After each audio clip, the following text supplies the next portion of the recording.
Hey guys, welcome to the channel. If you're new here, it's 𝗙𝗶𝗀𝗀𝗃. Thank you for coming. For the subscribers, always thank you so much for the love, the support. It always means a lot to me. Well guys, in today's video, this is something that I was tagged in. Also, excuse the background, it's the plants. Yeah, you see nature. So excuse the noise please. Well, in today's video, this is something that I was tagged in, and it's about a white woman asking her own people on why there is so much hate from the white people towards the black people. Like, why do white people hate black people or the black race? So yeah, watch the clip and then come back and let's talk about it. Pose the question, why do white people hate black people so much? I have been in situations where I've been surrounded by nothing but white people, and this conversation has come up. The race conversation has come up. And no one ever has an actual reason as to why they hate black people. There's always these, oh, black on black crime, oh, they're lazy, oh, they're this. But it's not actually, there's no legitimacy behind their reasoning. It's just shit that they've heard and they're regurgitating. And so, long story short, it really comes down to there is no reason.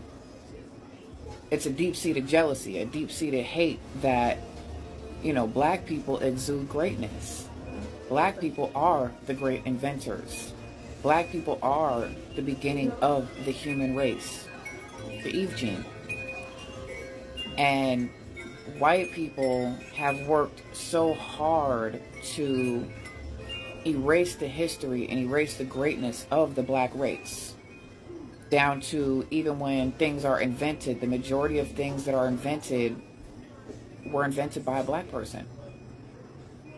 But yet the white race has actually erased the original inventor from history and have put their names on things that they had no business putting their names on.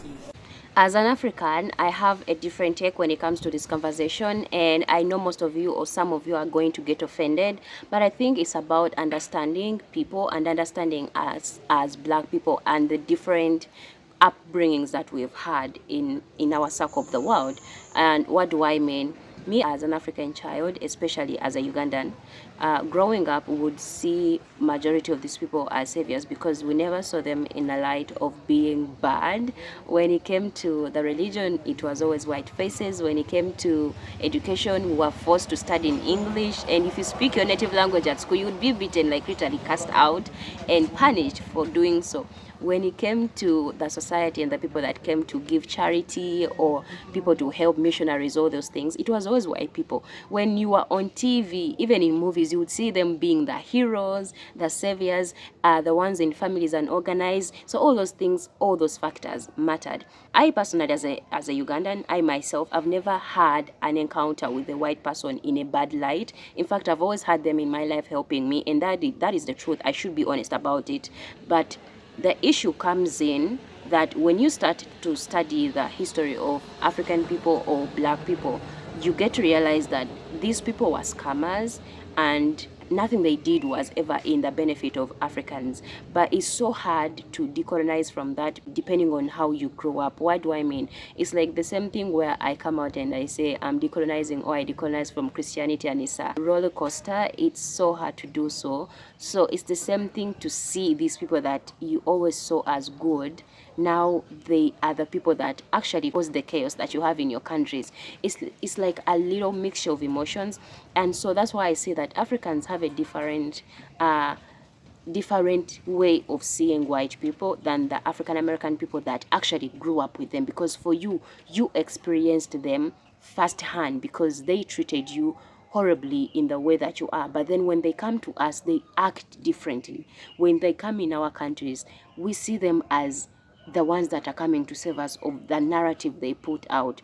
But then it's so hard sometimes to cope with it as an African, because I never ever in my life thought that I could be a problem to white people because of the way they've been welcomed in the African continent. Also, when you read into the history that we have in my Ugandan curriculum, We never see white people as bad. Even on the topic of slavery, that the Europeans did slavery on the African people, it is never shown as a bad thing. In fact, it is just sprinkled. It's like little things that are sprinkled for you to just see, you know, slavery happen, and then at the end of the day, it's the Europeans themselves that stopped that slavery. It's never about like the African people resisted and fought so much to chase away these people. It's more like, you know, the Europeans helped the Africans to abolish slavery. So you see those things, it's different factors. Like in the previous video, I talked about Anthony, who called Africans and said they live in the trees and in the woods. I personally don't think he meant what he said, but because that's what he's been fed in America, for example, he believes it's true, and a lot of people actually do believe it's true. So sit back for a minute as a black person in the diaspora, as an African child, and ask yourself, if I believed that this is what Africans are, if I believe that this is what black American people are, what of the white people that were also fed the information that in school they are the ones that discovered things for other people, they are the ones that invented things for other people, they are the ones that knew God more than anybody, they are the ones that are holy, they are the ones that are adventurous, they are the ones that are all these good things, and are the ones that need to go and save African children. See where I'm going? So we have a long way to go to teach us as Africans that these people are not all as good as they portray themselves to be. And as a black child in the diaspora, you need to also understand that these people were also programmed to see themselves as higher than anybody else, as smarter than anybody else. So it goes both ways. And I know it's going to offend you that I'm saying this, but this is what it is. I used to believe whatever I saw on TV. I used to believe that black people are really disorganized in the diaspora, that they are what I saw on the media. But because they were programmed to believe all those things, it's hard for them to even think about us getting in power, because they kind of, maybe, I don't know, maybe they think we are going to do the same things that they did to us for all that time. And I don't know how the future holds, but all I know is we need to start slow but teach ourselves that times are changing. They should be humble and understand that they never invented anything. There might be some things that they invented, but majority of things they have was stolen from indigenous people and other races of people. And so it's something that white people need to question themselves. And if you start questioning yourself, what do you do? What do you start to do? How do you deconstruct? Like, those are the things that they need to do. But it's because of us talking about these things that these people are coming out and questioning themselves, like, why do I even hate this person?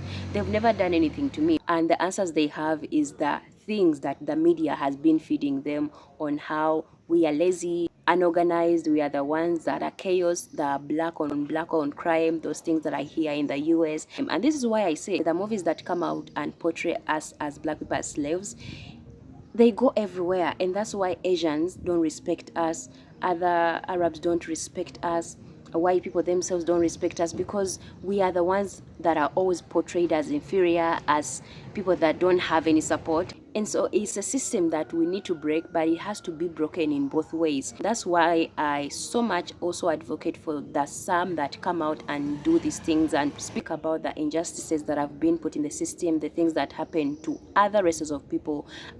Is something that we should also appreciate. Like, we should not put everyone in the same box. I mean, look in the African continent, we have leaders that are in power and they are not doing things for the people themselves.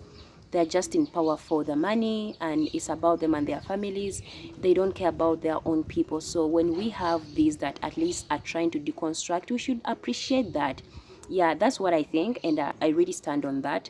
Guys, tell me what you think. And the last question should be, do you think white people to hate black people is a natural thing, or it is something that was inserted in them through the system, through childhood, like we were inserted in, or you were inserted in, that Africans are all these negative things, and we Africans to see black African people in the diaspora as nothing but lazy and non-productive people. So these are all factors that we need to look into. And if you're offended by this conversation, I don't know what you need to hear, but these are things that we need to talk about and understand where we need to start from and what we need to do to fix this.